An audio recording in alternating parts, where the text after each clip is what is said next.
வணக்கம். மனித ஏன் அடிக்கடி கீழே பார்க்குறேன்னு இதுக்கு முன்னாடி வீடியோலாம் பார்த்துருப்பீங்க.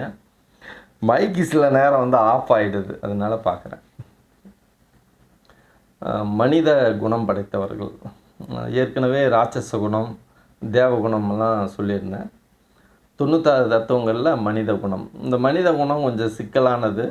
ஆனால் குணம் நீங்கள் புரிஞ்சுக்கிட்டிங்கன்னா நீங்கள் எல்லா மனிதர்களையும் ஈஸியாக நீங்கள் புரிஞ்சு நடந்துக்கலாம். யாராருக்கிட்ட எப்படி நடக்கலாங்கிற ஒரு தன்மை உங்களுக்கு இருக்கும். அதனால் உங்கள் வாழ்க்கை நிம்மதியாக வெற்றிகரமாக வழி நடத்தி செல்கிறதுக்கு இது பயன்படும்.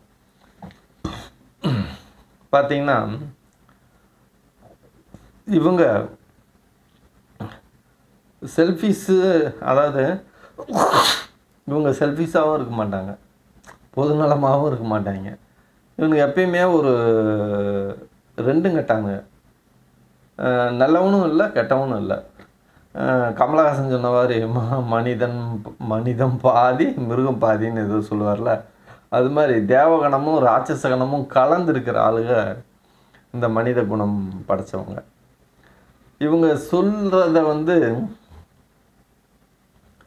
சொல்லுவாங்க, இன்றைக்கி ஒன்று சொல்லுவாங்க, அதை சாயந்தரத்துக்குள்ளே அதவே மாற்றி பேசுவாங்க. ஒரு நிலை இல்லாத ஒரு ஒரு ஸ்டாண்டர்டான ஒரு குணம் இவங்ககிட்ட இருக்காது. எண்ண அலைகள் இவங்களுக்கு எப்பயுமே அதிகமாக இருக்கும்.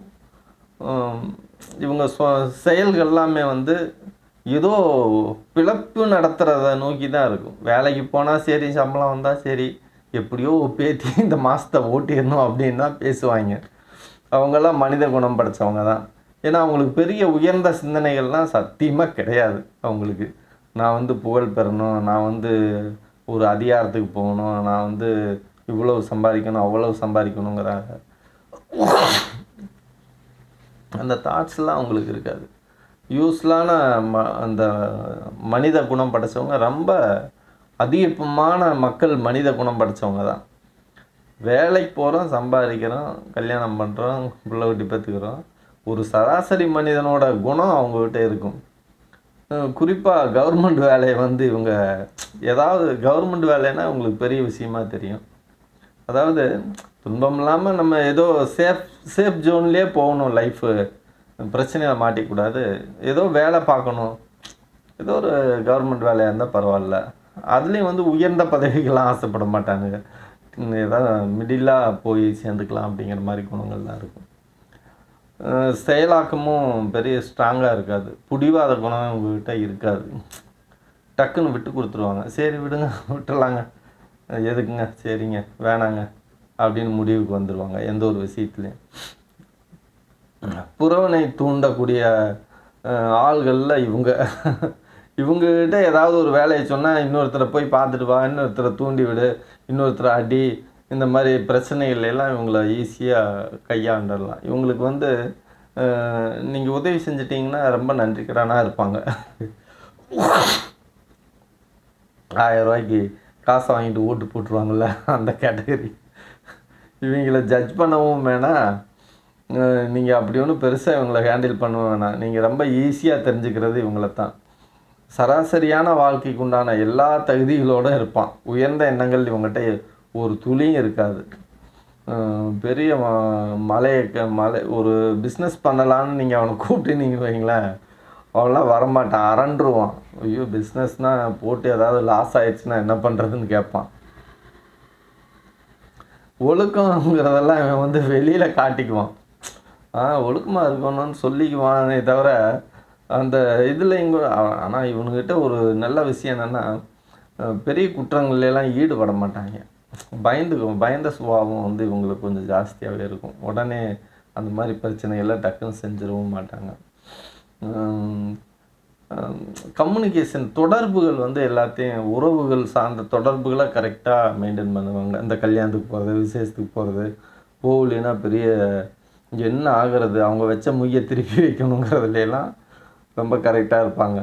அந்த சம்பிரதாயங்களில் ஊறி போய் கிடப்பாங்க. சம்பிரதாயங்கள் அவங்களுக்கு அது மிஸ் ஆயிடுச்சுன்னா அவ்வளோதான், அவங்க ரொம்ப வருத்தப்படுவாங்க, அதுக்குள்ளே மூழ்கி இருப்பாங்க. தெய்வ பக்தி இருக்கும், தெய்வ பக்தி இருக்கும். எப்படின்னா, இவனா டிசைட் பண்ணி போவானுங்க கோயிலுக்கெல்லாம். எல்லாத்தையும் கேட்டு அந்த கோயிலுக்கு போனால் நல்லா இருக்கும்னா அந்த கோயிலுக்கு போவாங்க. இந்த கோயிலுக்கு போனால் இந்த கோயிலுக்கு போவாங்க. இல்லை கிறிஸ்டினா மாறிடலாம் அப்படின்னா உடனே கிறிஸ்டினாவும் மாறிடுவாங்க. அங்கே பிரியாணியும் வாரம் ஞாயிற்றுக்கிழமை பிரியாணி போடுறாங்க. அங்கே போய் சேர்ந்தோம்னா நமக்கு சில நல்லதெல்லாம் கிடைக்கும், நல்லது நடக்கும் அப்படின்னு 4 பேர் 4 தடவை திரும்ப திரும்ப சொன்னால் போயிடுவாங்க. அந்த மதத்துலேருந்து இன்னொருத்தன் ஏதாவது பெரிய தொகை கொடுத்து கூப்பிட்டான்னா அங்கிட்டும் போயிடுவாங்க. இது இந்த இந்த குணம் வந்து சாதாரண இதுதான். இவங்கள வந்து நீங்கள் வந்து ஒரு தொழிலாளியாகவும் ஒரு வேலைக்காரனாகவும் ஒரு பயன்படுதல்லையே இவங்க மக்கள் சக்தின்னு சொல்லுவாங்கள்ல, அப்படிப்பட்ட சக்தியே இந்த மனித குணம் படைச்சவங்க தான். இது தவறாக எடுத்துக்கூடாது.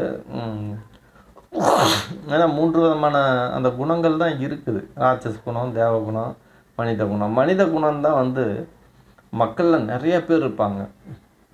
கடுமையான வேலையெல்லாம் பார்த்துக்கிட்டு இருப்பான் பார்த்தீங்கன்னா.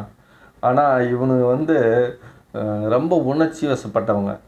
இந்த ராட்சச குணம் வந்து கொலை பண்ணிடாது, தப்பு பண்ணிடாது. தேவகணமும் தப்பு பண்ணிடாது. ஆனால் இந்த மனித குணம் படைச்சவங்க கொலை பண்ணிடுவாங்க, என்ன வேணால் பண்ணிடுவாங்க. அவங்க மனம் வந்து ஒரு நிலை இல்லாதது. டக்குன்னு அவசரப்பட்டு சில விஷயங்களை பண்ணிவிட்டு இப்படி பண்ணிட்டேனேன்னு கத்தி கதறி அழுவானுங்க. இந்த மாதிரி மனிதர்கள்லாம் தேவகுணம் படைச்சவங்க. ஒரு தவறுதலான இன்னொருத்தர் வழி நடத்தக்கூடிய மனிதர்களாகவே இருப்பாங்க. ஒரு செல்ஃபான ஒரு சிந்தனை வந்து ஒரு முடிவெடுக்கும் திறன், இது சரி இது தவறு, இதை நம்ம இந்த வழியில் போகக்கூடாது அப்படிங்கிற பெரிய கட்டுப்பாடெல்லாம் அவங்களுக்கெல்லாம் இருக்காது. பஜ்ஜியெல்லாம் சாப்பிடக்கூடாதுன்னு நினைப்பான், மறுநாள் டீ கடையில் சாப்பிட்ருவான். குடிக்கவே கூடாதுன்னு நினைப்பான். ஃப்ரெண்டு கூப்பிட்டாங்கன்னா சரி என்னடா உன்னோட தொல்லையாக போகுது அப்படின்னு சொல்லிட்டு குடிச்சிடுவாங்க. ஒரு கட்டுப்பாடு இல்லாத ஒரு மனிதராக வந்து இந்த மனித குணம் படைத்தவர்கள் இருப்பாங்க. அவங்களோட மெஜாரிட்டி தான் இந்த உலகத்தில் ஜாஸ்தி. அதனால் மேக்ஸிமம் நீங்கள் அவங்கள ஈஸியாக புரிஞ்சுக்கலாம், டக்குன்னு அடையாளம் கண்டுபிடிச்சிடலாம். அவங்களால அவங்கக்கிட்ட வந்து ஒரு பெரிய, அதாவது தாஜ்மஹால் மாதிரி ஒரு கோயிலை கட்டணும், ஒரு இதை கட்டணும்னாலும் அவங்க பயன்படுவாங்க. பெரிய கூட்டமாக சேர்ந்து ஒற்றுமையோட செயலாக்குவாங்க. பெரிய தீவினையும் தன்னைத்தானே உருவாக்கிக்குவாங்க. அவங்க ஒரு சோல்ஜர்ஸ் அப்படின்னு நீங்கள் வச்சுக்கோங்க. அவங்கள எப்படி வேணாலும் நீங்கள் பயன்படுத்திக்கலாம். உங்களுக்கு புரிஞ்சிருக்கும்னு நினைக்கிறேன். இது வரைக்கும் மனித குணம். நன்றி. அடுத்த பதிவில் மீண்டும் சந்திப்போம். நன்றி.